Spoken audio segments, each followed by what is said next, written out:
হে রাসূল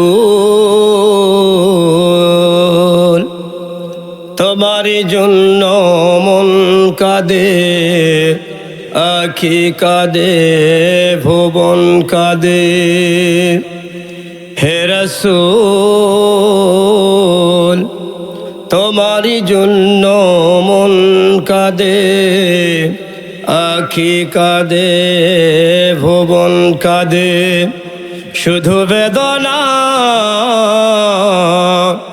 হৃদয়ে বাসা বেঁধে যায়, হৃদয়ে বাসা বেঁধে যায়। আলহামদুলিল্লাহ, সকলে আওয়াজ দেবেন আলহামদুলিল্লাহ। উপস্থিত সম্মানিত আজকের এই দক্ষিণ ভান্ডারীপাড়া ইয়ংস্টার যুব সমাজ কর্তৃক আয়োজিত এই ঐতিহ্যবাহী বিশাল তাফসীরুল কোরআন মাহফিলের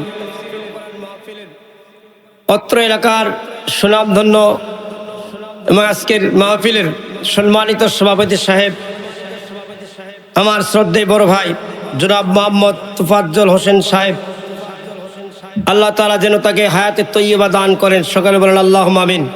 আল্লাহ তাআলা সকলকে যেন দ্বীনের পথে কবুল করেন। সকলে বলেন আল্লাহুম্মা আমিন। মঞ্চ উপবিষ্ট ওলামায়ে কেরামগণ, অত্র এলাকার গণ্যমান্য ব্যক্তিবর্গ এবং আমার সম্মুখে বসা আল্লাহ প্রেমিক, রাসূল প্রেমিক, ইমানদার, পরহেজগার মুসলমান ভাইরা, পর্দার অন্তরালের বসা অবলা সরলা মা ও বোনেরা, সকলের প্রতি আমার আন্তরিক সালাম রইল। আসসালামু আলাইকুম ওয়া রাহমাতুল্লাহি ওয়া বারাকাতুহু।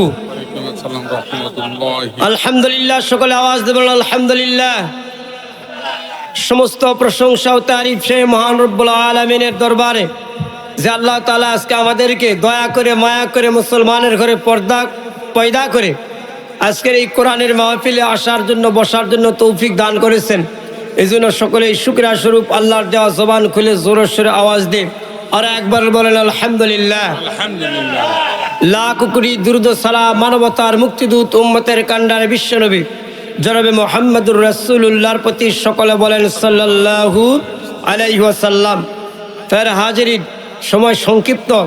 আমি পবিত্র কোরআনুল কারীমের সূরাতুন নামলের 17 নম্বর একটা আয়াতে কারিমা তেলাওয়াত করেছি।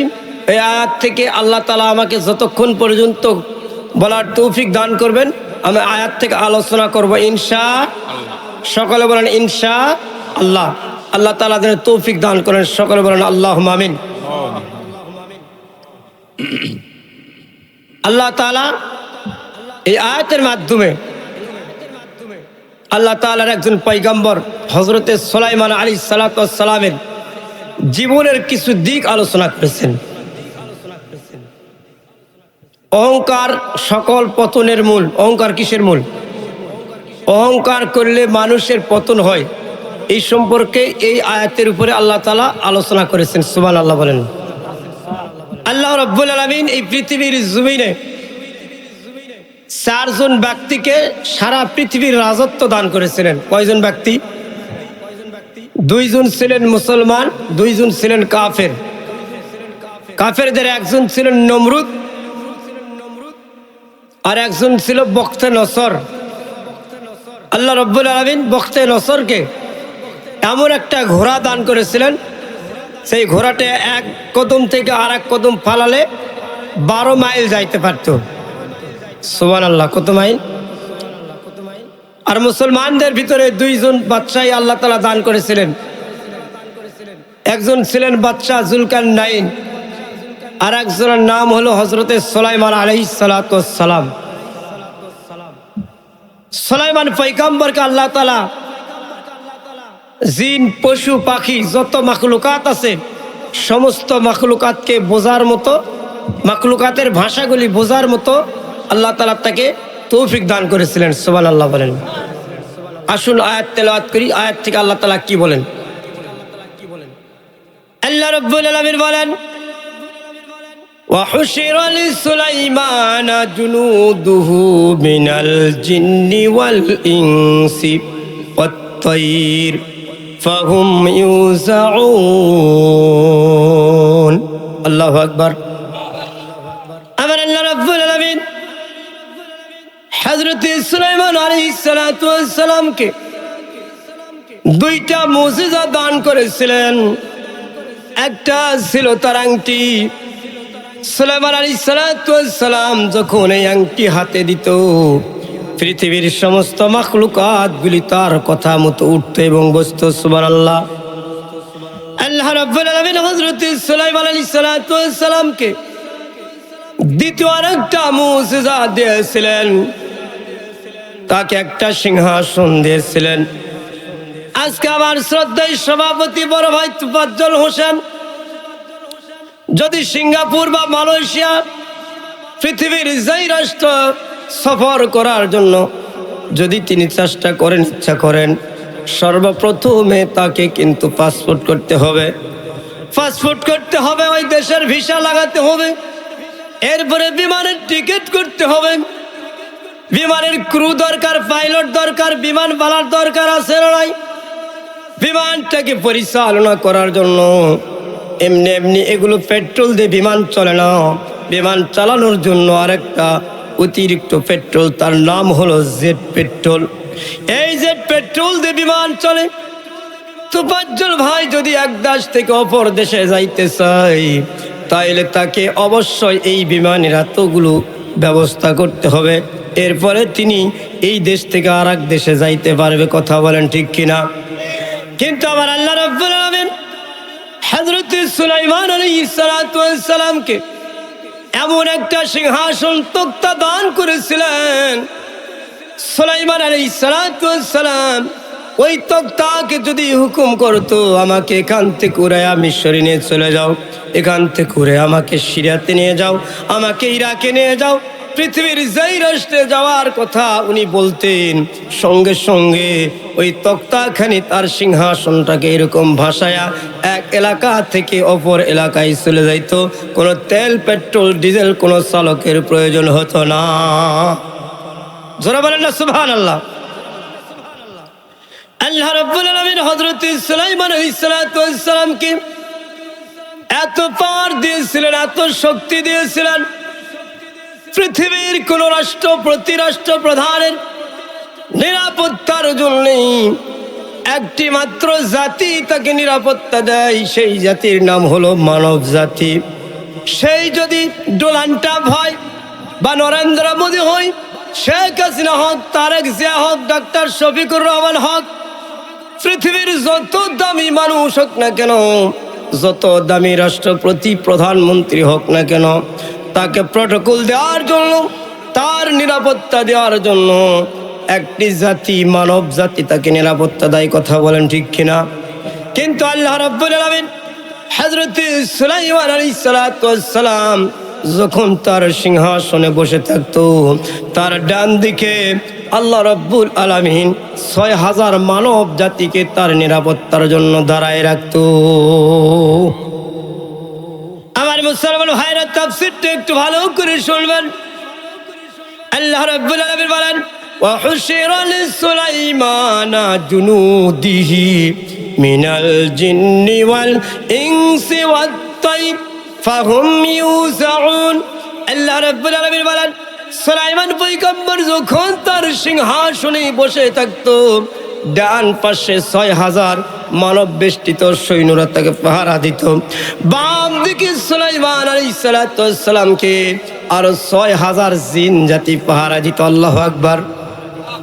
এরপরে সুলাইমান আলাইহিস সালাতু ওয়াস সালাম যখন সিংহাসন থেকে উঠে যখন বাইরে যাওয়ার চেষ্টা করতো, আল্লাহ রাব্বুল আলামিন হাজার হাজার লক্ষ লক্ষ পাখিকে তার জন্য নিযুক্ত করেছিলেন। এই পাখিগুলো হযরত সুলাইমান আলাইহিস সালাতু ওয়াস সালামের মাথার উপরে যেন কোনো এরকম রোদ না পড়ে, কোনো বৃষ্টির পানি না পড়ে, একটা পাখির ডানার সঙ্গে আরেকটা পাখির ডানা মিলাইয়া মিলাইয়া সারি সারি অবস্থায় তারা আসমানে, আকাশের দিকে উড়তো। আর সুলাইমান আলাইহিস সালাতু ওয়াস সালামের মাথার উপরে এরকম নিরাপত্তা দিত। জোরে বলেন আল্লাহু আকবার। আমার মুসলমান ভাইরা, আমার মুসলমান বাবাজিরা, এই সুলাইমান আলাইহিস সালাতু ওয়াস সালাম শুধু বাদশা ছিলেন না, আল্লাহ রাব্বুল আলামিনের একজন নবী ছিলেন সুলাইমান আলাইহিস সালাতু ওয়াস সালাম। সুলাইমান আলাইহিস সালাতু ওয়াস সালাম নবুয়ত প্রাপ্ত হয়েছিলেন বাদশাহী পেয়েছিলেন। সুলাইমান আলাইহিস সালাম যখন সিংহাসনে আরোহণ করেছিলেন তখন তার বয়স ছিল মাত্র 13 বছর। কয় বছর? জোরে বলেন আল্লাহু আকবার। 13 বছর বয়সে হযরত সুলাইমান আলাইহিস সালাম সিংহাসনে আরোহণ করেছিলেন। যখন তার বয়স 23 বছরে পদার্পণ করল, এমন সময় সুলাইমান আলাইহিস সালাম তার সভাসদগণকে ডাকলেন, তার মন্ত্রী পরিষদদের ডাকলেন। ডাকার পরে বললেন, ও আমার সভাসদের লোকেরা, আমার সৈন্যরা, আমার মন্ত্রীরা, তোমরা ভালো করে শুনে নাও। আমার বয়স এখন 23 বছর, আমার বিবাহের বয়স হয়ে গেছে, আমি এখন বিবাহ করব। তোমরা আমার জন্য একজন এরকম মেয়ের ব্যবস্থা করো। সুবহানাল্লাহ বলেন না? বিশ্বনবী সাল্লাল্লাহু আলাইহি ওয়াসাল্লাম বলেন, নিকাহু মিনাস সুন্নতি ফামান রাগিবা আন সুন্নতি ফালাইসা মিন্নি। বিবাহ করা হলো আমার সুন্নত। যেই ব্যক্তি সামর্থ্য থাকার পরেও বিবাহ করবে না, আমি রাসূল তার জন্য সুপারিশ করব না, সে আমার উম্মত নয়, তার জন্য আমি রাসূল শাফাত করব না। নাউজুবিল্লাহ। হযরত সুলাইমান আলাইহিস সালাম যখন এই কথা বললেন, তার সভাসদগণ বললেন, ও সুলাইমান পয়গম্বর, বাদশা সুলাইমান, আপনি যে বিবাহ করবেন, বিবাহের জন্য কেমন পাত্র আপনি চান? পাত্রের কোয়ালিটি কেমন? কি ধরনের তার যোগ্যতা? বিবাহের জন্য মেয়েদের যোগ্যতা আছে না নাই? ছেলেদের যোগ্যতা আছে, মেয়েদের যোগ্যতা আছে। রাসূল সাল্লাল্লাহু আলাইহি ওয়াসাল্লাম বলেন, একজন ছেলের যোগ্যতা দেখতে হবে দুইটা, ছেলেটা ইমানদারি কিনা, আর ছেলেটা কর্মঠ কিনা, ছেলেটা কর্ম করে কিনা। অলস মস্তিষ্ক হলো শয়তানের আখড়া, শয়তানের ভাই। এই জন্য আল্লাহর নবী বলেছেন, ছেলের দুইটা গুণ দেখবা। ওই ছেলে যদি খেটে খাওয়া হোক, ভানওয়ালা হোক, অটো হোক, লেবার হোক, যাই কাজ করুক না কেন, ছেলে যদি কর্মঠ হয়, আর ছেলেটা যদি দিনদারি, ইমানদার, মুমিন, মুত্তাকি, সৎ চরিত্রবান হয়, তাইলে ওই ছেলের সঙ্গে তোমরা মেয়েকে বিবাহ দিবে, তাইলে তোমাদের মেয়েটা সুখে থাকবে। সুবহানাল্লাহ। সুলাইমান আলাইহিস সালাম বললেন, ও আমার সভাসদগণেরা, তোমরা শোনো, আমি যেই মেয়েকে বিবাহ করব, ওই মেয়ের গুণ থাকতে হবে 5টা গুণ। কয়টা গুণ? 5টি গুণ যেই মেয়ের ভিতরে থাকবে, আমি সুলাইমান পয়গম্বর ওই মেয়েকে বিবাহ করব। এবার তার মন্ত্রী পরিষদরা বললেন, ও বাদশা পয়গম্বর সুলাইমান, কেমন গুণ? গুণগুলো একটু বলেন। সুলাইমান আলাইহিস সালাম বললেন, যেই মেয়ের ভিতরে প্রথম হলো রূপবতী 1 নম্বরে, 2 নম্বরে গুণবতী, 3 নম্বরে পর্দাশীল, 4 নম্বরে আমানতদার, 5 নম্বরে উচ্চ বংশীয়। এই 5টি গুণ যেই মেয়ের ভিতরে থাকবে, আমি সুলাইমান আলাইহিস সালাম ওই মেয়েকে বিবাহ করব। সুবহানাল্লাহ। গুণ কয়টা? 5টা। আর আমরা দেখি কত মডেলের ভালো হলে ভালো হয়। মডেল কার? হ্যাঁ, নামাজ পড়ুক আর না পড়ুক, মাথার চুল ছেড়ে দেয়ালে মাল করে শ্বাস সিঙ্গার কেমন আছে, ওর শিক্ষা দেখি, দুনিয়ার শিক্ষা আর শ্বাস সিঙ্গার। ওর আমানতদারি নাই, ওর ভিতরে 5 ওয়াক্ত নামাজ নাই, এরকম পর্দাশীল নাই। আমরা খালি দেখি সম্পদ কত আছে আর কি আছে, তার এরকম চাকচিক্য দেখি। কিন্তু সুলাইমান আলাইহিস সালাম বললেন, মেয়ের গুণ দেখতে হবে 5টা। কয়টা গুণ? একটু তাকবীর দান তো, লিল্লাহি তাকবীর, আর জোরে লিল্লাহি তাকবীর। আজকে আপনাদের সামনে সুন্দর একটা তাফসীর থেকে আলোচনা করব।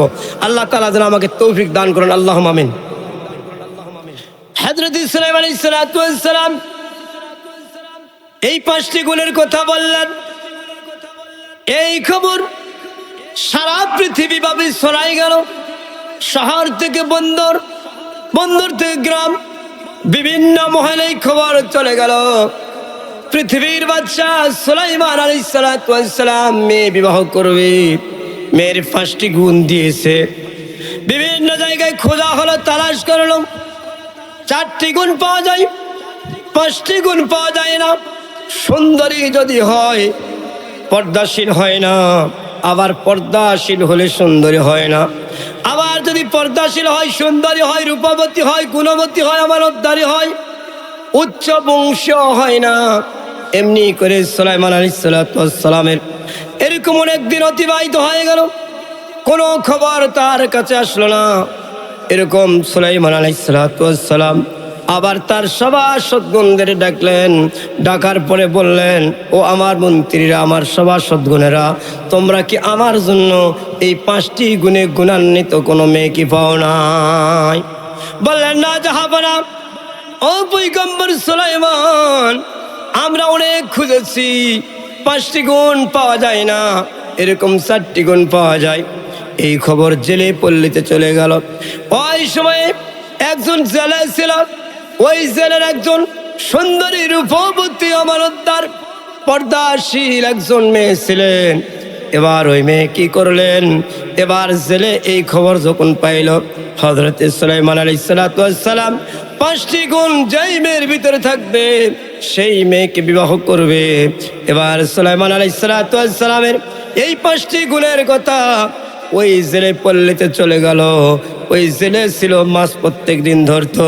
জেলে আবার যাওয়ার সময় এই খবর যখন তার কানে চলে আসলো, যেন তার রাত্রিকালে এরকম তার বিবিকে বললেন, ও প্রাণের বিবি, আমাদের দেশের বাদশা হযরত সুলাইমান আলাইহিস সালাম এরকম 5টি গুণ যেই মেয়ের ভিতরে থাকবে ওই মেয়েকে বিবাহ করবে, কিন্তু আমাদের একটা মেয়ে আছে সুন্দর রূপবতী গুণমতী আমানতদার পর্দাশীল, কিন্তু আমাদের মেয়ের ভিতরে এরকম উচ্চ বংশ আমরা নয়, আমরা জেলে বংশ।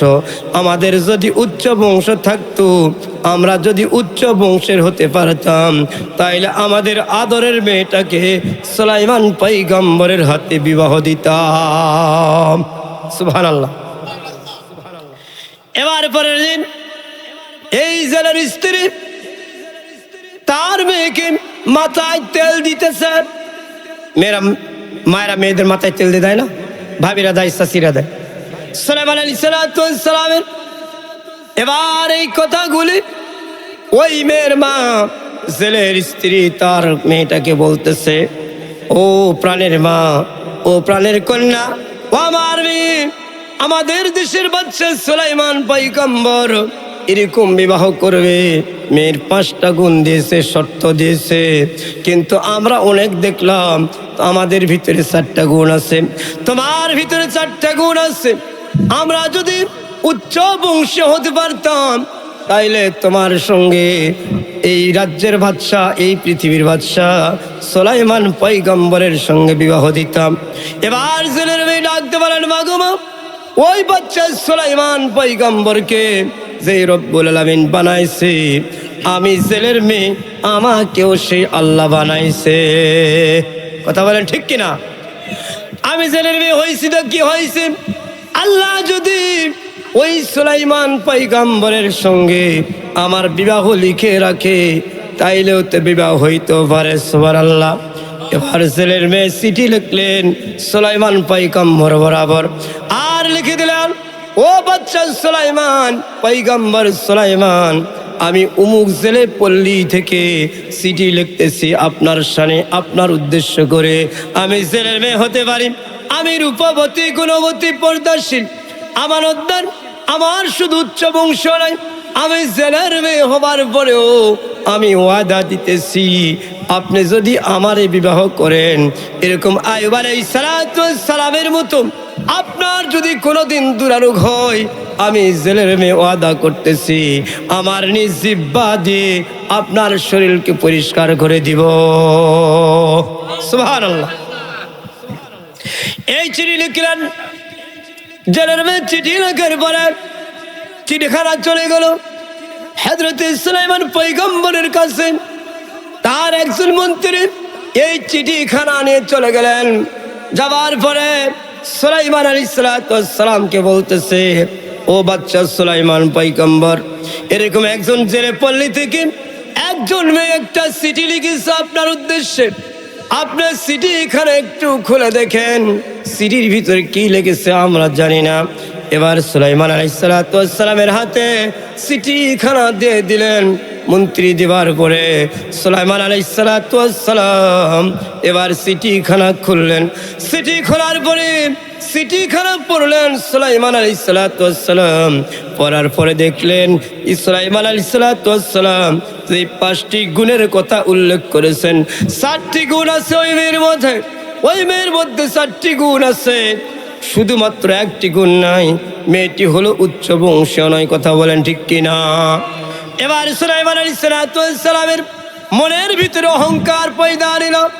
মানুষ অহংকার করে 5 কারণে। কয় কারণে? যারা আওয়াজ দেবেন কয় কারণে? ভালো লাগতেছে? তাফসীর বলতেছি আমার মুসলমান ভাইয়েরা, সুলাইমান আলাইহিস সালাতু ওয়াস সালাম চিঠিখানা পড়লেন। মানুষের ভিতরে অহংকার পয়দা নাই 5টা কারণে।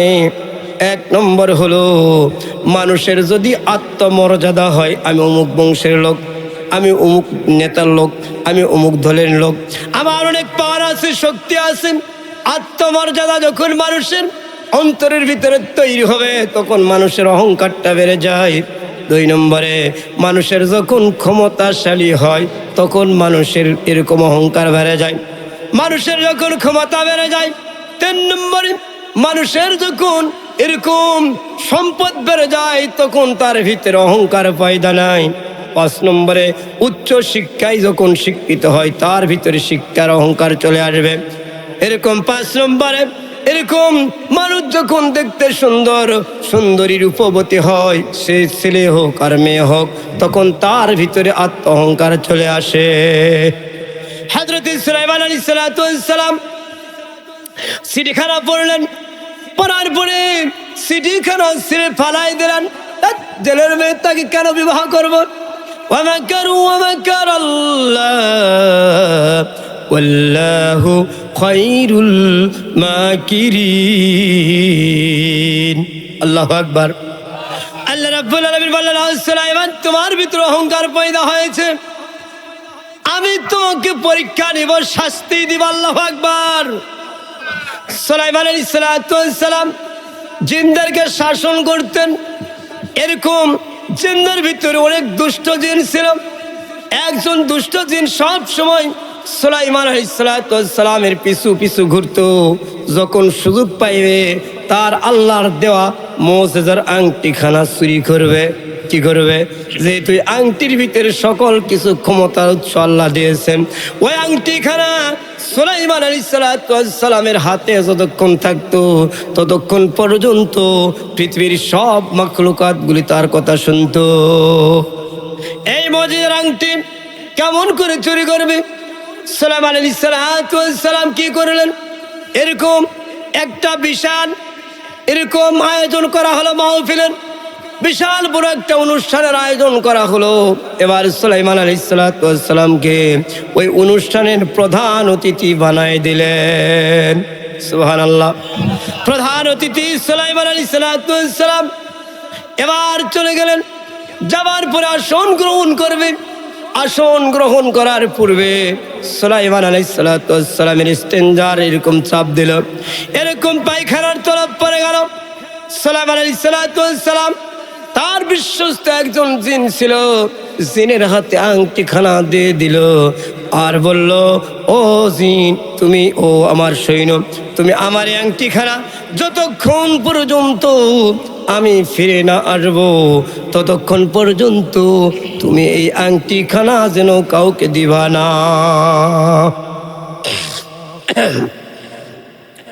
এবার সুলাইমান আলাইহিস সালাতু ওয়াস সালাম যখন ইস্তেঞ্জা সারার জন্য, পায়খানা করার জন্য এরকম বাথরুমে চলে গেছে, এমন সময় দুষ্ট জিন সুলাইমান আলাইহিস সালাতু ওয়াস সালামের রূপ ধারণ করেছে, সুরত ধারণ করেছে।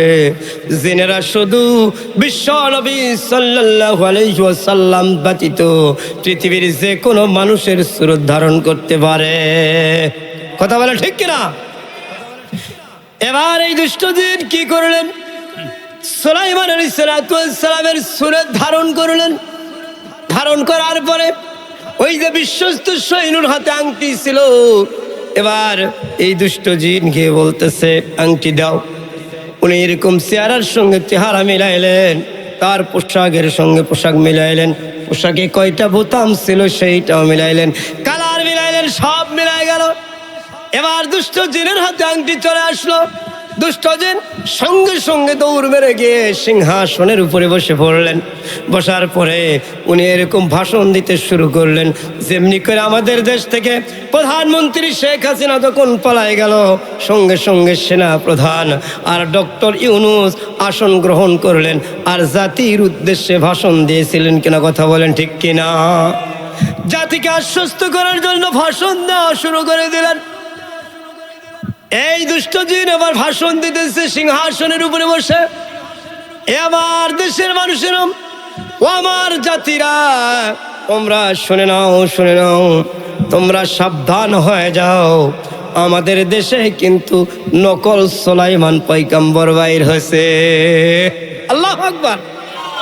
চোরের মুখে বড় বলি, কথা বলেন ঠিক কিনা? দুষ্ট জিন এরকম আংটিটা হাতিয়ে নেবার পরে সিংহাসনে আরোহণ করেছে। করার পরে এরকম উনি কিন্তু 2 নম্বরের লোক।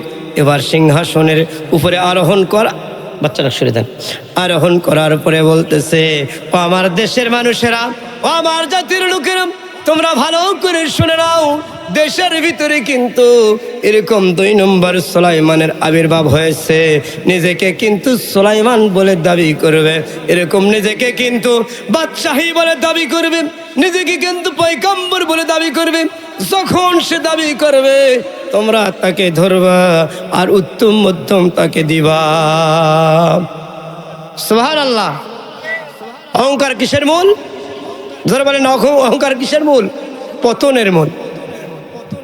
আল্লাহ রাব্বুল আলামিন বলেন, কুলিল্লাহুম্মা মালিকাল মুলকি তুতিল মুলকা মান তাশা ওয়া তুইজ্জু মান তাশা ওয়া তুযিল্লু মান তাশা বিয়াদিকাল খায়র ইন্নাকা আলা কুল্লি শাইইন কাদির। আল্লাহু আকবার।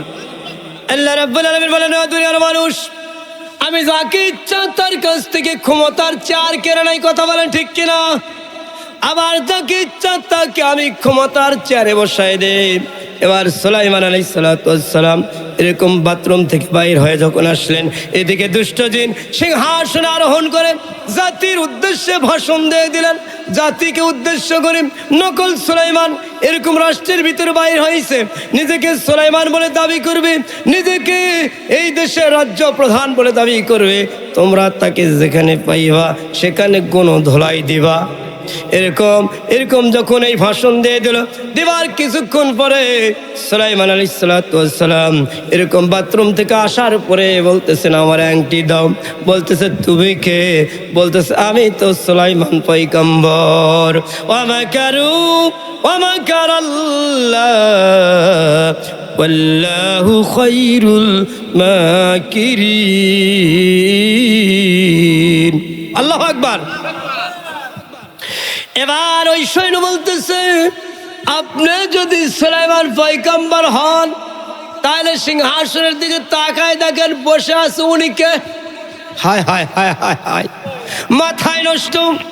এরকম যখন সুলাইমান আলাইহিস সালাম সিংহাসনের দিকে তাকায় দেখলেন দুষ্ট জিন তার সুরত ধরে বসে আছে। আল্লাহু আকবার বলেন না। অহংকার কিসের মূল? অহংকার পতনের মূল। এরকম সিংহাসনে দুষ্ট জিন বসে আছে। সুলাইমান আলাইহিস সালাম এবার বলেন, না উনি আসল। এরকম বাকবিতণ্ডা শুরু হয়ে গেল। সৈন্যরা ঘেরাও করলেন, কেউ আসে লাথি মারে, কেউ আসে জুতা মারে। এমনি করে মারতে মারতে সুলাইমান পয়গম্বরকে অসুস্থ করে ফেললেন। মৃত্যু শয্যায় শায়িত হয়ে চলে গেলেন। সুলাইমান আলাইহিস সালাম এরকম জীবনটা শুধু আছে, ধুক ধুক ধুক ধুক করতেছে। এমন সময় কেউ কেউ বলতেছেন, ইনাকে মারেন না, না মেরে নদীর কিনারায় ফালায় দাও, ওখানে যদি বেঁচে থাকে বেঁচে থাকবে, আর যদি মারা যায় এরকম নদীর পানিতে ফালাই দিব। কথা বলেন ঠিক কিনা? আল্লাহর বড় খেলা। ও দুনিয়ার মানুষ, আপনি যত বড় নেতা হন না কেন, যত পাওয়ারফুলি ব্যক্তি হন না কেন, আল্লাহ রাব্বুল আলামিন আপনার ক্ষমতার চেয়ার থেকে নামাইতে 1 মিনিট দেরি করে না। কথা বলেন ঠিক কিনা? এই এই জন্য অহংকার করা যাবে না। ইন্নাল্লাহা লা ইউহিব্বু মান কানা মুখতালান ফাখুরা। আমার আল্লাহ বলেন, যারা অহংকার করবে, যারা তাকাব্বুরি করবে, আমি আল্লাহ রাব্বুল আলামিন তাদেরকে ভালোবাসি না, তাদেরকে আমি আল্লাহ রাব্বুল আলামিন মহব্বত করি না। কোথাকার আল্লাহ রাব্বুল আলামিন আবার সুলাইমান পয়গম্বরকে কি করলেন? জাতির লোকেরা কেউ লাথি মারেন, কেউ ঘুষি মারে, এরকম অসুস্থ করলেন, মৃত্যু পর্যন্ত শুধু মৃত্যুটা বাকি রয়ে গেছে। সুলাইমান আলাইহিস সালাতু ওয়াস সালাম বেহুশ হয়ে পড়ে আছে। কিছু যুবকদের ডাকলেন, ডাকার পরে বললেন, ও যুবকেরা, ইনাকে এখানে রাখো না, নদীর কিনারায় ফালায় দিয়ে আসো। ওই নদীর কিনারায় ফালায় দাও, যে ওখানে যদি মৃত্যুবরণ করে তাইলে নদীতে ভাসায় দাও। এবার যুবকরা কি করলেন? সুলাইমান আলাইহিস সালাতু ওয়াস সালামকে নদীর কিনারায় ফালায় দিয়ে আসলেন। এমন সময় ওই যেই জেলের মেয়ে সুলাইমান আলাইহিস সালাতু ওয়াস সালামকে বিবাহের প্রস্তাব দিয়ে চিঠি পাঠিয়েছিল, ওই জেলে নদীর কিনারা দিয়ে মাছ ধরে বাড়ির দিকে যাইতেছেন। এমন সময় দেখলেন একজন সুন্দর সুদর্শন পুরুষ অসুস্থ অবস্থায় এরকম নদীর কিনারায় পড়ে থেকে এরকম গ্যাঙ্গাইতেছিল, এরকম তার জীবন যায় অবস্থা। এবার জেলে কি করলেন? এরকম তার জালটা রাখলেন, জাল মাছ রাখার খুলিটা রাখলেন। রাখার পরে এরকম নদী থেকে আঞ্জলি ভরে পানি নিয়ে এসে সুলাইমান আলাইহিস সালাতু ওয়াস সালামকে পান করাইলেন, তার চোখে মুখে ছিটাই দিলেন। সঙ্গে সঙ্গে আল্লাহ রাব্বুল আলামিন হযরতে সুলাইমান আলাইহিস সালাতু ওয়াস সালামের হুঁশ ফিরিয়ে দিলেন। আল্লাহু আকবার। এবার যখন হুঁশটা ফিরে আসলো, জেলে আবার বলতেছে, ও যুবক, কোথায় তোমার বাড়ি, কোথায় তোমার ঘর, কি তোমার পরিচয়? এত সুন্দর তোমার চেহারা, কোথায় তোমার বাড়ি, কোথায় তোমার ঘর? সুলাইমান আলাইহিস সালাতু ওয়াস সালাম চিন্তা করলেন, একবার জনগণের ধোলাই খাইছি, আমি যদি আমার পরিচয়টা বলি, না জেনে এতক্ষণ পর্যন্ত জীবিত রাখছে, এবার মনে হয় আমারে মেরেই ফেলবে। কথা বলেন। অনেক নেতা এরকম পালায় গিয়েছিল, কেউ বর্ডারে কলার পাতার উপরে শুয়েছিল, কেউ নৌকাতে পালাইছিল। এখনো যত বড় নেতা হোক না কেন, যদি জনসম্মুখে আসে বলে আমি অমুক দলের নেতা ছিলাম, আমি নাম বলতেছি না, অমুক দলের নেতা ছিলাম, অমুক জেলার সভাপতি ছিলাম, ওরে ছেড়ে দিবে? বলেন, ওরে ছেড়ে দিবে? ছেড়ে দিবে না, ওখানে শেষ করে দিবে। সুলাইমান আলাইহিস সালাতু ওয়াস সালাম কি করলেন? মনে মনে চিন্তা করলেন, হারে, আমি যদি আমার পরিচয়টা দেই, না জানি আমারে এতক্ষণ পর্যন্ত জীবিত রাখছে, আমারে হয়তোবা মারতে মারতে দুনিয়া থেকে চিরবিদায় করে দিবে। বলতেছে, আমার বাড়ি ঘর যেখানে হোক না কেন সমস্যা নাই, আপনার যদি দয়া হয় আমার একটু আপনার বাড়িতে আশ্রয় দেন। আল্লাহু আকবার। অহংকার মানুষকে কোথায় নিয়ে যায়? ও মুসলমান ভাইরা, মুসলমান বাবাজিরা, এবার জেলে হযরতে সুলাইমান আলাইহিস সালাতু ওয়াস সালামকে তার বাড়িতে নিয়ে চলে গেলেন।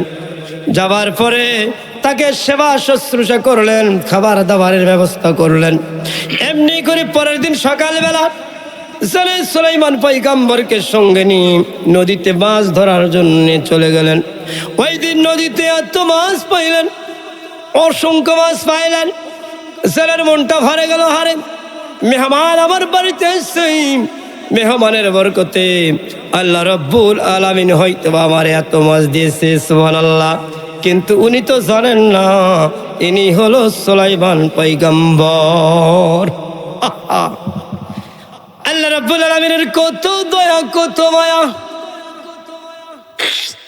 এবার আবার পরের দিন মাছ ধরতে গেলেন, আবার এমনি করে অনেক মাছ পাইলেন। এমনি করে একদিন যায়, 2 দিন যায়, 1 মাস যায়, 2 মাস যায়। এমনি করে সুলাইমান আলাইহিস সালাতু ওয়াস সালাম যখন জেলের বাড়িতে দীর্ঘ 1 বছর অতিবাহিত হয়ে গেল, এমন সময় জেলে একদিন স্ত্রীর সঙ্গে পরামর্শ করতেছে রাতের বেলা, আমাদের মেয়েটা তো অনেক বড় হয়ে গেছে, তাকে তো বিবাহের ব্যবস্থা করতে হবে, আমাদের বাড়িতে একজন সুন্দর যুবক রয়েছে, যদি প্রস্তাব দিয়ে থাকি বিবাহ যদি হতেও পারে। সুবহানাল্লাহ। যুবকটা সৎ, এরকম পরিশ্রমী, এরকম ধার্মিক, 5 ওয়াক্ত নামাজ পড়ে। এই যুবকটা, তার ভিতরে সততা আছে, তার ভিতরে সত্যবাদিতা আছে, যদি প্রস্তাব দেই যদি কাজ হতেও পারে। সুবহানাল্লাহ বলেন না। এবার বিবির সঙ্গে রাত্রিকালেই পরামর্শ করতেছিলেন। বিবি বললেন, হ্যাঁ প্রস্তাবটা তো ভালোই, ছেলেটাও তো ভালোই, ছেলেটা তো যুবক, এরকম খুব সুন্দর ছেলের, সমস্যা নেই, প্রস্তাব দিয়ে দেখো। পরের দিন সকালবেলা ছেলে এবার হযরত সুলাইমান আলাইহিস সালামের সঙ্গে আবার নদীর কিনারায় মাছ ধরার জন্য যাইতেছিলেন। এমন সময় জেলে সুলাইমান আলাইহিস সালামকে বলতেছেন, বাবা তোমাকে একটা কথা জিজ্ঞাসা করব, তুমি যেন মনে কোনো কষ্ট নিও না। এবার সুলাইমান আলাইহিস সালাম বলতেছেন, চাচা যান কি বলবেন বলেন। এবার জেলে বলতেছেন, ও যুবক, ও ভাতিজা, বলো তো আমাদের বাড়িতে আমরা কয়জন লোক বসবাস করি? সুবহানাল্লাহ বলেন না। এবার সুলাইমান আলাইহিস সালাম বলতেছেন, চাচা যান কেন গো, আপনার বাড়িতে আমরা 3 জন তো বসবাস করি। কয়জন? আমরা 3 জন বসবাস করি। বলতেছেন কে কে? বলতেছেন আপনি, চাচি আর আমি। সুবহানাল্লাহ বলেন না। ছেলেবার ডাকতে বলতেছেন, না রে যুবক না, আমার বাড়িতে 3 জন নয়, আমার বাড়িতে 4 জন লোক আমরা বসবাস করি। আল্লাহু আকবার। বলতেছেন চাচা আর একজনকে বলতেছেন, বাবা রে আমার একজন রূপবতী গুণবতী এরকম সুন্দরী একজন মেয়ে আছে, ওই মেয়েটা বাড়ির ভিতরে থাকে, ওই মেয়েটা পর্দাশীল, ওই মেয়েটা কোনোদিন বাড়ির বাইরে যায় না, এরকম মেয়েটার কাপড় পর্যন্ত কেউ কোনোদিন দেখতে পায় না, এমন পর্দাশীল মেয়ে আমার বাড়িতে রয়েছে। সুবহানাল্লাহ বলেন না। আজকে আপনি আমি যদি জিজ্ঞাসা করি আমাদের মেয়েদের অবস্থাগুলি কি, দীর্ঘ 1 বছর সুলাইমান আলাইহিস সালাম যেই বাড়িতে থাকলেন, থাকার পরে ওই মেয়ে তো দূরের কথা, তার একটা কাপড় পর্যন্ত দেখতে পাইল না। আল্লাহু আকবার বলেন না। আর আমাদের অবস্থা কি? বিশ্বনবী সাল্লাল্লাহু আলাইহি ওয়াসাল্লাম বর্ণনা করেন, সালাসাতু লা ইয়াদখুলুনাল জান্নাহ আলা আকওয়াল ওয়ালিদাইন আল মারআতু ওয়াল মুতারাজ্জালাতু ওয়াদ-দায়ুস। কিয়ামতের দিন 3 শ্রেণীর মানুষ আল্লাহর জান্নাতে প্রবেশ করতে পারবে না। 1 নম্বরে আল আকওয়াল ওয়ালিদাইন, যেই সকল এরকম যারা পিতা মাতার অবাধ্য হবে, পিতা মাতার কথা মতো চলবে না, পিতাকে সম্মান দিবে না, মাকে সম্মান দিবে না, এই সকল ছেলে মেয়েরা জান্নাতে যাইতে পারবে না। জোরে বলেন না নাউজুবিল্লাহ। অথচ বিশ্বনবী সাল্লাল্লাহু আলাইহি ওয়াসাল্লাম বলেন, পৃথিবীর জমিনে 3টা জিনিসের দিকে যতক্ষণ পর্যন্ত মানুষেরা তাকায় দেখবে, ততক্ষণ পর্যন্ত আল্লাহ রাব্বুল আলামিন তাদের জীবনের সগীরা গুনাহগুলি মাফ করবেন। 1 নম্বরে আমার নবী সাল্লাল্লাহু আলাইহি সাল্লাম বলেন, যখন কোনো মুসলমান এরকম কাবা শরীফের দিকে যতক্ষণ পর্যন্ত তাকায় থাকবে, ততক্ষণ পর্যন্ত আল্লাহ রাব্বুল আলামিন তার জীবনের সগীরা গুনাহগুলো মাফ করবেন। 2 নম্বরে বিশ্বনবী সাল্লাল্লাহু আলাইহি সাল্লাম বলেন, যদি কোনো মুসলমান কোরআনুল কারীমের পৃষ্ঠাগুলো উল্টায়, পড়তে পারে না, পড়া জানেও না, ওযু করে বিসমিল্লাহর সহিত কোরআনুল কারীমের পৃষ্ঠা উল্টায়া কোরআনুল কারীমের অক্ষরগুলি দেখবে, যতক্ষণ পর্যন্ত কোরআনুল কারীমের দিকে তাকাই থাকবে, ততক্ষণ পর্যন্ত আল্লাহ রাব্বুল আলামিন তার জীবনের সগীরা গুনাহগুলি মাফ করবেন। সুবহানাল্লাহ বলেন না। ওরে তেলের গাড়ি তেলে চলে, হাওয়ার গাড়ি হাওয়ায়, বিনা তেলে চালাই গাড়ি নবী সুলাইমান আমরা, সেই মুসলমান আমরা, সেই মুসলমান। তাহলে বলতেছিলাম বিশ্বনবী সাল্লাল্লাহু আলাইহি ওয়াসাল্লাম বর্ণনা করেছেন, 3টা জিনিসের দিকে তাকাইলে আল্লাহ তাআলা মুসলমানদের জীবনের সগীরা গুনাহগুলো মাফ করবেন। আল্লাহু আকবার বলেন না। 3 নম্বরে বিশ্বনবী সাল্লাল্লাহু আলাইহি ওয়াসাল্লাম বর্ণনা করেন, যখন কোন মুসলমান এরকম তার মা গর্ভধারিণী মায়ের চেহারার দিকে যতক্ষণ পর্যন্ত তাকাই থাকবে, আমার রাসূল বলেন ততক্ষণ পর্যন্ত আল্লাহ রাব্বুল আলামিন তার জীবনের সগীরা গুনাহগুলি মাফ করবেন। এই জন্য আল্লাহ রাসূল বলেন আলাকুল ওয়ালিদাইন, যারা পিতা মাতার অবাধ্য হবে, পিতা মাতার নাফরমানি করবে, পিতা মাতার কথা শুনবে না, আল্লাহ রাসূল বলেন তারা আমার কখনো উম্মত হতে পারবে না। দ্বিতীয় নম্বরে বিশ্ব নবী সাল্লাল্লাহু আলাইহি ওয়াসাল্লাম বর্ণনা করেন আল মারআতু ওয়াল মুতারাজ্জালাত, যখন কোন পুরুষ নারীর পোশাক পরিধান করবে, এরকম করে যখন কোন নারী পুরুষের পোশাক পরিধান করবে, এরকম জিন্সের প্যান্ট, জিন্সের শার্ট, এরকম করে যদি কোনো পুরুষ এরকম নারীর পোশাক পরে, আর সেই সকল নারীরা পুরুষের পোশাক পরিধান করবে, আল্লাহ রাসূল বলেন তারা আমার উম্মত হতে পারবে না। এমনি করে বিশ্বনবী সাল্লাল্লাহু আলাইহি সাল্লাম বলেন যারা টাকনুর নিজ পর্যন্ত যেই সকল পুরুষেরা পোশাক পরিধান করবে, অহংকার করবে, তাকব্বরি করবে, আর যেই সকল নারীরা এরকম টাকনুর উপরে পোশাক পরবে, পায়জামা পরবে, এরকম কামিজ পরবে, এরকম যারা পরে মানুষদের সামনে বেড়াইবে, আল্লাহ রাসূল বলেন মান জাররা তাওবুহু মিন মাখিলাতিন লাম ইয়ানজুরুল্লাহু ইলাইহি ইয়াউমিল কিয়ামা।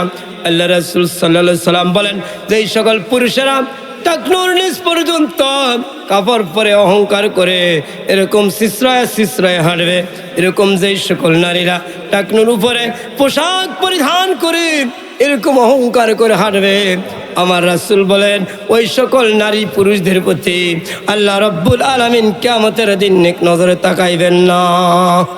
যা আল্লাহ রাসূল বলেছেন। তৃতীয় নম্বরে কিয়ামতের দিন এমন কিছু আলেম থাকবে, এমন কিছু নামাজি থাকবে, এমন কিছু হাজি থাকবে, বক্তা থাকবে, তারা নামাজ পড়বে, হজ করবে, যাকাত দিবে, সব করবে, নিজের স্ত্রী এরকম নিজের কন্যাকে, নিজের মেয়েকে পর্দা না করার কারণে কিয়ামতের দিন তাদের কপালে লেখা থাকবে দায়ুস। কি লেখা থাকবে? দায়ুস। এবার এই নামাজি হাজি, এই বক্তা এর কপালে দায়ুস লেখা থাকবে।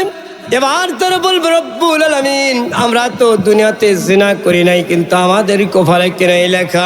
আল্লাহ রব্বুল আলামিন ডাক দিয়ে বলবেন ও হাজি সাহেব, ও বক্তা সাহেব, ও আলেম সাহেব, ও হুজুর সাহেব, আপনি নিজে নামাজ পড়তেন, আপনি নিজে রোজা করতেন, কিন্তু আপনি হজ করেছেন, কিন্তু আপনার স্ত্রীর পর্দা করেন নাই, আপনার স্ত্রীকে এরকম পর্দার সহিত রাখেন নাই, আপনার মেয়েকে পর্দা করান নাই, পর্দার সহিত রাখেন নাই। সমাজে পর্দার আইন চালু হোক, রাষ্ট্রে পর্দার আইন চালু হোক, রাষ্ট্রে ইসলামী আইন চালু হোক, এটা আপনি চান নাই, এরকম পর্দার হেফাজত করেন নাই।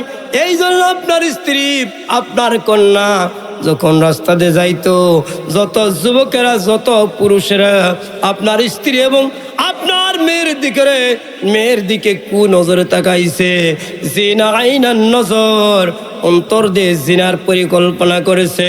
প্রত্যেকটা যুবকের জিনার গুনাহগুলি আজকে তোমাদের আমল নামায় দিয়ে দিয়েছি, এই জন্য তোমাদের কপালের উপরে দায়ুস লেখা রয়েছে। যারা বলেন নাউজুবিল্লাহ। এই জন্য বিশ্বনবী সাল্লাল্লাহু আলাইহি ওয়াসাল্লাম বলেন যদি কোনো নারী 4টি আমল করতে পারে, 1 নম্বরে আল্লাহ রাসূল বলেছেন ইদা সাল্লাত খামসা, যদি কোনো নারী 5 ওয়াক্ত নামাজ পড়ে, ইদা সাল্লাত খামসা ওয়া শামাত শাহরা, এরকম রমজান মাসে রোজা আদায় করতে পারে, ওয়া তাআত বালাহা, এরকম স্বামীর সম্পদের হেফাজত করতে পারে, ওয়াতাআত বালাহা ফালা তাদখুলু মিন আইয়াবিল জান্নাত। আল্লাহ রাসূল বলেন যদি কোনো নারী 5 ওয়াক্ত নামাজ পড়বে, রমজান মাসে রোজা রাখবে, স্বামীর খেদমত করবে, এরকম নিজের সতীত্বের হেফাজত করবে, নিজের চরিত্রের হেফাজত করবে, কিয়ামতের দিন আল্লাহ রাব্বুল আলামিন ফালা তাদখুলু মিন আইয়াবিল জান্নাত, ওই নারীর জন্য জান্নাতের 8টি দরজা খুলে দেওয়া হবে। এবার বলবে তোমার যেই দরজা দিয়ে পছন্দ হয় ওই দরজা দিয়ে তুমি জান্নাতে প্রবেশ করো। সুবহানাল্লাহ। আল্লাহ তাআলা আমাদের সকলের এরকম স্ত্রী মেয়ে যারা আছে তাদেরকে পর্দার সহিত চলার তৌফিক দান করুন। সকলে বলেন আল্লাহুম্মা আমিন। মনে আছে তো সুলাইমান নবীর ঘটনা? মনে আছে? এবার যুবক সুলাইমান পয়গম্বর ওই সুলাইমান পয়গম্বরকে জেনে আবার বলতেছেন, বাবারে আমাদের বাড়িতে 4 জন মানুষ আমরা বসবাস করি। কয়জন? তুমি বলতেছো 3 জন। আমাদের একজন যুবতী এরকম মেয়ে আছে, এরকম সে পর্দাশীল, রূপবতী, গুণবতী, কিন্তু এরকম কোনোদিন মেয়েটি আমাদের বাড়ির থেকে বাইর হয় নাই। বাবারে তুমি যদি এরকম চাও, মনে চাও, আমার মেয়েটাকে বিবাহ করতে পারো। আল্লাহু আকবার। এবার যুবক বললেন, সুলাইমান পয়গম্বর বললেন, আমার তো থাকার জায়গা নাই, যাব কোথায়? আশ্রয় একটা পাইছি, 1 বছর এই বাড়িতে থাকলাম, এই বাড়িতে খাইলাম, ইনার বাড়িতে পড়লাম। হারে যদি তার মেয়ে থাকে, আর মেয়ে যদি পর্দাশীল হয়, রূপবতী হয়, আমানতদারি হয়, হোক না জেলে, সমস্যা নাই, আমি মেয়েটাকে বিবাহ করব। বিবাহের জন্য সুলাইমান আলাইহিস সালাম রাজি হয়ে গেলেন। বলেন আল্লাহু আকবার। প্রথমে সুলাইমান পয়গম্বর ওই মেয়েকে বিবাহ না করার কারণে, না করার জন্য মনে আছে সিটটা ছিঁড়ে ফালাই দিয়েছিল, কিন্তু আমাকার আল্লাহ, আল্লাহু খায়রুল মাকিরিন। আল্লাহ বলেন আমার মক্কর, আমার খেলা বুঝা বড় দায়। ও সুলাইমান পয়গম্বর, দেখো কেমন খেলা শুরু হয়ে যায়। সুলাইমান আলাইহিস সালাম রাজি হয়ে গেল। এবার এরকম ছেলে কি করলেন, তার মেয়ের বিবাহের ব্যবস্থা করলেন, লোকজনদেরকে দাওয়াত দিলেন, বিবাহ হয়ে গেল। বিবাহ যখন সমাপ্ত হয়ে গেল, পরের দিন সকালবেলা সুলাইমান আলাইহিস সালামকে সঙ্গে নিয়ে জেলে এবার বলতেছেন, চলেন জামাই একটু মাছ মারতে যাই নদীর কিনারায়। সুবহানাল্লাহ। নদীর কিনারে মাছ মারতে চলে গেছে। এমন সময় ওই যে দুষ্ট জিন সিংহাসনে বসে আছে, মনে আছে আপনাদের? দুষ্ট জিন সিংহাসনে বসে আছে, ভালো একটা জিন দেখতেছে। এই দুষ্ট জিন যতক্ষণ পর্যন্ত সিংহাসনে আরোহণ হয়েছে, দীর্ঘ 1 বছর হয়ে গেল, প্রজাদের ভালো মতো দেখে না, শুধু মারে, হুকুম তুকুম করে, হুমকি মারে, ভয় দেখায়, এমনি করে। তার এরকম দ্বারা শাসক যারা, উনি শাসক, এই দুষ্ট জিনের শাসন দ্বারা অন্য জিনেরা, এরকম অন্য মাখলুকাতেরা, অন্য জাতি যারা ছিল, মানব থেকে শুরু করে সবাই নির্যাতিত, নিপীড়িত হয়ে গেলেন। এবার উনি চিন্তা করলেন, হারে ইনি তো আসল জিন নয়, আমার মনের ভিতরে টোটকা খায়। এমনি করে একজন ভালো জিন সুলাইমান আলাইহিস সালামের বিবাহের পরের দিন যখন শ্বশুরের সঙ্গে, জেলের সঙ্গে মাছ মারতে চলে গেছে নদীর কিনারায়, ওই জিনটা ঘুরতে ঘুরতে সুলাইমান আলাইহিস সালামের সাক্ষাৎ পেয়ে গেছেন। বলেন আল্লাহু আকবার। এবার ভালো দিন সুলাইমান আলাইহিস সালামের সুরত দেখলেন, তার দিকে তাকায় থাকে, দেখলেন নিশ্চয় ইনি আসল সুলাইমান। সুবহানাল্লাহ বলেন না। এবার এই ভালো জিন কি করলেন, চলে গেলেন। যাওয়ার পরে দেখতেছেন দুষ্ট দিন এরকম সিংহাসনে বসে আজ হুকুম থুকুম করতেছে। এমন সময় ভালো জিনটা কি করলেন, দৌড় মারে চলে গেলেন, তার হাত থেকে আংটিটা কৌশল করে যেমনি করে হোক তার হাত থেকে আংটিটা ছিনাই নিলেন। সুবহানাল্লাহ বলেন না। আংটিটা ছিনে নেবার পরে দৌড় মারে চলে গেলেন। যাবার পরে সুলাইমান আলাইহিস সালাম শ্বশুরের সঙ্গে সেই নদীতে মাছ ধরে, ওই নদীর মাঝে এইরকম আংটিটা ফালাই দিলেন। আল্লাহু আকবার। আংটিটা ফালাই দিলেন, সঙ্গে সঙ্গে বড় একটা মাছ এসে খাবার মনে করে আংটিটা গিলে ফেলেন। এরকম গিলে খাবার পরে এরকম ওই মাছ এইদিকে যায়, বড় মাছের পিছু পিছু এরকম নদীর সমস্ত মাছগুলি চলে যায়। সুবহানাল্লাহ। কেননা ওই আংটিটা ছিল আল্লাহ রাব্বুল আলামিনের মুজিজার আংটি। ওই আংটি যার কাছে থাকবে সারা পৃথিবীর সমস্ত মাখলুকাতগুলি তার পিছনে পিছনে ঘুরবে। আল্লাহু আকবার। এবার বড় মাছটা কি করলেন, আংটিটা গিলে খাবার পরে পানির ভিতরে ঘুরে, অনেক মাছ তার পিছনে পিছনে ঘুরে। এরকম শ্বশুর আর জামাই সুলাইমান পয়গম্বর কি করলেন, নদীতে জাল ফেললেন। জাল ফেলার সঙ্গে সঙ্গে এত মাছ জালেতে উঠল, অনেক মাছ উঠলো, অনেক কষ্ট করে মাছগুলো উঠাইলেন। উপরে উঠানোর পরে সমস্ত মাছ বিক্রি করলেন, বড় মাছটা রাখলেন।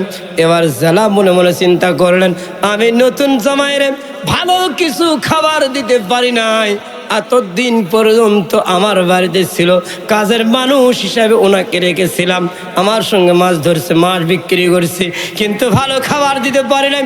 আজকে আমি নতুন জামাইরে এই বড় মাছটা নিয়ে খাওয়াবো। আল্লাহু আকবার। এবার যেন বড় মাছটা ধরলেন, ধরার পরে বাড়িতে নিয়ে গেলেন। যাবার পরে বললেন, বিবি গো, আমি অনেক বড় মাছ আনছি, নতুন জামাইরে খাওয়াই দিব। এবার মাছটা যখন তার মা নিয়ে গেল, এরকম জেলের স্ত্রী নিয়ে গেল। যাবার পরে জেলের স্ত্রী বলতেছেন, ও আমার মেয়ে, তুমি মাছটা একটু কোটো। সুবহানাল্লাহ। মেয়ে যখন মাছ কুটতে গেল, এমন সময় মাছের পেট যখন কাটলো, সঙ্গে সঙ্গে একটা স্বর্ণের আংটি পায়ে গেল। আল্লাহু আকবার। সঙ্গে সঙ্গে স্বর্ণের আংটি পেয়ে গেলেন।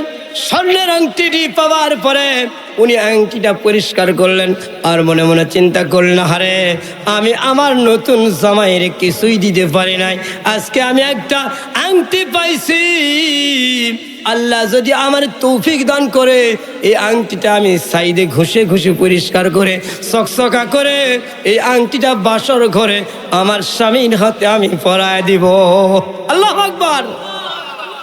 এবার জেলের মেয়ে মাছ কুটলেন, রান্না করলেন, আংটিটা পরিষ্কার করলেন, ঘষে ঘষে সুন্দর করে চকচকা করলেন। করার পরে বাসর ঘরে চলে গেলেন। ওই আংটিটা হাতে দিয়ে এরকম সঙ্গে নিয়ে চলে গেলেন। যাবার পরে এরকম জেলের মেয়ে তার বাসর ঘরের ভিতরে এরকম বসে আছে। এমন সময় সুলাইমান আলাইহিস সালাম উযু করলেন, করার পরে বাসর ঘরে প্রবেশ করলেন। স্বামী স্ত্রী সালাম বিনিময় হলো। সালাম বিনিময় হওয়ার পরে গল্প গুজব চলতেছে, ভালো মন্দ গল্প। এবার সুলাইমান আলাইহিস সালাম বলতেছেন, ও প্রাণের বিবি, বলো তো, তুমি কি কোনোদিন কাউকে মন দিয়েছিলে কিনা? সুবহানাল্লাহ। বলতেছে, তুমি পর্দাশীল, রূপবতী, গুণবতী, আমানতদার, সুন্দরী, জীবনে কাউকে কোনোদিন তুমি দেখো নাই। বলো তো, তুমি কি জীবনে কোনোদিন কাউরে মন দিয়েছিলাম? এবার স্ত্রী বলতেছেন, ওই জেলের মেয়ে বলতেছেন, ও প্রাণের স্বামী, আমি আমার মনের শখ ছিল এরকম সুলাইমান আলাইহিস সালাম রাজ্যে ঘোষণা দিয়েছিল, যেই মেয়ের ভিতরে 5টি গুণ থাকবে সেই মেয়েকে উনি বিবাহ করবে। এরকম ওই 5টি গুণের ভিতরে আমার ভিতরে 4টি গুণ ছিল। উচ্চ বংশ আমি ছিলাম না, এই জন্য সুলাইমান পয়গম্বর আমার বিবাহ করে নাই। সুলাইমান পয়গম্বর আমি মন দিয়েছিলাম, অন্তর থেকে ভালোবেসেছিলাম, কিন্তু জেলে হবার কারণে, আমি গরিব হবার কারণে সুলাইমান পয়গম্বরের সঙ্গে আমার বিবাহ হয় নাই। ও যুবক, আজকে এই আংটিটা আমি তোমাকে সুলাইমান পয়গম্বর মনে করে তোমার হাতে আমি আংটিটা দিয়ে দিলাম। আল্লাহু আকবার।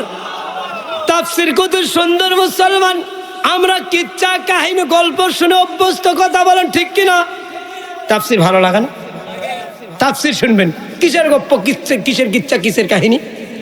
এবার সুলাইমান আলাইহিস সালাম ডাক দিয়ে বললেন, ও প্রাণের বিবি, চিন্তার কোনো কারণ নাই, আমি আর কেউ নয়, আর কেউ নয়, আমি হলাম সুলাইমান আলাইহিস সালাম। সুবহানাল্লাহ। এবার সুলাইমান আলাইহিস সালাম যেই মাত্র আংটিটা হাতে পড়লেন, সঙ্গে সঙ্গে চতুর্দিকে জিনেরা ঘোরাফেরা করতে শুরু করলো। সমস্ত মাখলুকাতগুলি তার এরকম জেলের বাড়ির চতুর্দিকে আসতে শুরু করলো। সুলাইমান আলাইহিস সালাম এবার আস্তে করে সকাল যখন হয়ে গেলেন, তার রাজত্ব ফিরে পাইলেন। রাজত্ব ফিরে পাবার পরে সুলাইমান আলাইহিস সালাম আবার সুন্দর করে তার সিংহাসনে আরোহণ করলেন। তার জীবনটা যেমনি ছিল পূর্বের মতো এমনি করে তার জীবনটা পরিচালনা করলেন। সুবহানাল্লাহ বলেন না? সবাই একসঙ্গে বলেন তো, ক্ষমতার মালিককে? ক্ষমতা কেড়ে নেওয়ার মালিককে? তাইলে বোঝা গেল আল্লাহ রাব্বুল আলামিন সুলাইমান আলাইহিস সালামকে এত মর্যাদা দিয়েছিলেন, এত পাওয়ার দিয়েছিলেন। আমি যে এই সূরা থেকে আলোচনা করতেছি, এই সূরার নাম হলো সূরায়ে নমল। সূরায়ে নমল, আয়াত নম্বর 17। আল্লাহ রাব্বুল আলামিন এই আয়াতের ভিতরে বলেছেন, ওয়া হুশিরা লিসুলাইমানা জুনুদুহু মিনাল জিন্নি ওয়াল ইনসি ওয়াত তাইর ফাহুম ইউযাউন। আল্লাহ বলেন, ও সুলাইমান, আমি তোমার ডান পাশে নিরাপত্তার জন্য 6000 মানব বেষ্টিত মানব জাতি দ্বারা এরকম সৈন্য দ্বারা নিরাপত্তা দিয়েছিলাম। বাম দিকে দিয়েছিলাম 6000 জিনের নিরাপত্তা। আর যখন তুমি বাইরে চলাফেরা করতে তোমার মাথার উপরে যেন রোদ না আসে, মাথার উপরে যেন বৃষ্টির পানি না পড়ে। এই জন্য আমি আল্লাহ রাব্বুল আলামিন হাজার হাজার লক্ষ লক্ষ পাখিগুলিকে তোমার জন্য নিযুক্ত করে দিয়ে তোমার মাথার উপরে ছায়া প্রদান করেছিলাম। কথা বলেন ঠিক কিনা? এই জন্য মুসলমান ভাইরা, মুসলমান বাবাজিরা, আমরা অহংকার করব না, তাকব্বরি করব না। যখন ছেলেকে বিবাহ দিব, মেয়ের গুণগুলো আমরা দেখবো, মেয়ের ভিতরে আমানতদারি আছে কিনা, মেয়েটা পর্দাশীল কিনা, মেয়েটা রূপবতী কিনা, গুণবতী কিনা, মেয়েটা নামাজ পড়ে কিনা, মেয়েটা সৎ চরিত্র কিনা, এগুলো দেখব। আর যখন কোনো এরকম মেয়েকে ছেলের হাতে উঠাই দিব, ওই ছেলের দুইটা গুণ দেখব। এক নম্বর, ছেলেটা সৎ চরিত্রবান কিনা, ছেলেটা 5 ওয়াক্ত নামাজ পড়ে কিনা, ছেলের ভিতর আমানতদারি আছে কিনা, ছেলেটা সত্যবাদী কিনা, ছেলেটা এরকম কর্মঠ কিনা, হোক না সে অটো চালক, হোক না সে ভ্যান চালক, হোক না সে মজুরি করে কিনা, হোক না সে কুলিগিরি করুক, যাই কর্ম করুক না কেন, আপনার মেয়েকে হালাল উপায়ে হালাল উপার্জন করে খাওয়াবে। আল্লাহ রাসূল বলেন, যেই ব্যক্তি হালাল উপায়ে হালাল উপার্জন করে তার পরিবারের জন্য, তার স্ত্রী, তার সন্তানকে খাওয়াবে, আল্লাহ রাসূল বলেন ফাওয়ালাহু সাদাকাত। একটি টাকা যদি হয়, ওই একটি টাকা হালাল উপায়ে উপার্জন করে তার স্ত্রী, তার কন্যা, তার মেয়েকে খাওয়াবে, কিয়ামতের দিন আল্লাহ রাব্বুল আলামিন তার আমলনামায় ওই একটা টাকার বিনিময়ে তার আমলনামায় সাদগায়ে জারিয়ার সওয়াব দান করবেন। সুবহানাল্লাহ। এই জন্য আসল মুসলমান, যতক্ষণ পর্যন্ত জীবিত থাকবো ততক্ষণ পর্যন্ত আমরা অহংকার করব না, তাকব্বরি করব না। কথা বলেন ঠিক কিনা? আজকে আপনি অহংকার করবেন, তাকব্বরি করবেন, আপনার মৃত্যু হলো ওয়ান টাইম, যে কোনো টাইম আপনার মৃত্যু ঘটে যেতে পারে। কথা বলেন ঠিক কিনা? আপনি দুনিয়াতে মুসলমান একটা বিল্ডিং বাড়ি করবেন, একটা সুন্দর বাড়ি করবেন। এই বাড়ি করার জন্য সর্বপ্রথমে আপনাকে একজন ইঞ্জিনিয়ারিং এর কাছে যাইতে হবে কিনা বলেন? ইঞ্জিনিয়ারিং এর কাছে সর্বপ্রথম আপনি যাইবেন, যাওয়ার পরে সুন্দর করে একটা নকশা দিবে, আপনার বাড়ির গ্যারান্টি দিবে। এই বাড়িটা ভূমিকম্পে ভেঙে পড়বে না, ঝড় ঝাপটে টলে পড়বে না। আপনার বাড়ির গ্যারান্টি দেয় কি দেয় না? আপনি মিস্ত্রির কাছে যাইবেন, মিস্ত্রি আপনাকে বাজারের সবচাইতে ভালো রড, ভালো সিমেন্ট দিয়ে বলবে এই সিমেন্ট, এই রড ভালো, আপনি বাড়ি এই সিমেন্ট দিয়ে, এই রড দিয়ে তৈরি করেন। কথা বলেন ঠিক কিনা? মুসলমান বাড়ি যখন তৈরি করলেন, বাজারের সবচাইতে দামি রংটা আপনার বাড়িতে লাগাইবেন। কথা বলেন ঠিক কিনা? এমনি করে একটা বিল্ডিং বাড়ি যখন তৈরি হয়ে যাবে, আমার মুসলমান ভাইয়েরা, ওই বাড়িতে এমনি এমনি ফ্লোরে শোয়া যায় না, ওই বাড়িতে শুইতে হলে একটু খাটের দরকার আছে না নাই? এরকম বাজারের সবচাইতে দামি খাট, দামি কাঠ দিয়ে দামি খাট আপনি বানাইবেন। বানানোর পরে ওই খাটের উপরে আপনি কি করলেন? সুন্দর দামি একটা তোষক বিছাই দিলেন, সুন্দর জানলার পর্দা লাগাইবেন, সুন্দর দরজার পর্দা লাগাইলেন। আপনি বাড়ির গ্যারান্টি নিলেন ইঞ্জিনিয়ারিং এর কাছ থেকে, রঙের গ্যারান্টি নিলেন রং মিস্ত্রির কাছ থেকে, আপনি সিমেন্ট রোডের গ্যারান্টি নিলেন এরকম ইটের মিস্ত্রির কাছ থেকে। ও মুসলমান, এই সুন্দর এই গ্যারান্টি যুক্ত বাড়িতে আপনি যখন ঘুমাইতে যাইবেন, সকালবেলা আপনি ঘুম থেকে জাগ্রত হতে পারবেন কিনা? পৃথিবীর কোনো ইঞ্জিনিয়ারিং, পৃথিবীর কোনো কেমিস্ট, পৃথিবীর কোনো রং মিস্ত্রি, কাঠ মিস্ত্রি আপনার জীবনের গ্যারান্টি কি কখনো দিতে পারবে? কথা বলেন, পারবে? তাইলে এই জীবন হল ওয়ান টাইম। আপনি একটা ইলেকট্রনিক ফ্যান কিনবেন, আপনি একটা বাতি কিনবেন, দোকানদার আপনাকে 5 বছরের ওয়ারেন্টি কার্ড দেয় কি দেয় না? ফ্রিজ কিনবেন, 10 বছর ওয়ারেন্টির গ্যারান্টি দিবে, ওয়ারেন্টি কার্ড দিবে আপনাকে। কিন্তু আপনার আমার জীবনটা আল্লাহ তাআলা দিয়েছেন, এই জীবনের কোনো গ্যারান্টি আছে? জীবন হলো ওয়ান টাইম। যে কোনো মুহূর্তে মানুষের জীবনটা আল্লাহ তাআলা কি করতে পারে? কেড়ে নিতে পারে। আল্লাহ তাআলা আমাদেরকে আজকের যে রাত, এই রাতটি হচ্ছে কিসের রাত? শবে মেরাজের রাত, নিসফু কি লাইলাতুল মেরাজ। আজকের এই রজনীতে আল্লাহ তাআলার দরবারে বিশ্বনবী সাল্লাল্লাহু আলাইহি ওয়াসাল্লাম গিয়েছিলেন। যাওয়ার পরে উম্মতে মুহাম্মাদীদের জন্য 5 ওয়াক্ত নামাজ আমাদের জন্য হাদিয়া হিসেবে দিয়েছেন। সুবহানাল্লাহ। আমরা মুসলমান রাত জেগে মাহফিল শুনি আজ 12টা 1টা পর্যন্ত, অথচ ওই দিনের মাগরিবের নামাজ, এশার নামাজটাও মুসলমান পড়ে না। এরকম আছে না নাই? আছে না নাই? মুসলমান, আল্লাহ রাব্বুল আলামিন বলেন লাহু মুআকিবাতুম মিন বাইনি ইয়াদাইহি ওয়া মিন খালফিহি ইয়াহফাজনাহু মিন আমরিল্লাহ। আল্লাহ বলেন বান্দা তোমার এমনি এমনি আমি দুনিয়াতে পাঠাই নাই। বান্দারে তোমার শরীরটা, তোমার বডিটাকে সৌন্দর্য করার জন্য আমি আল্লাহ রাব্বুল আলামিন তোমার বডির সঙ্গে 19 জন ফেরেশতা নিযুক্ত করে রেখেছি।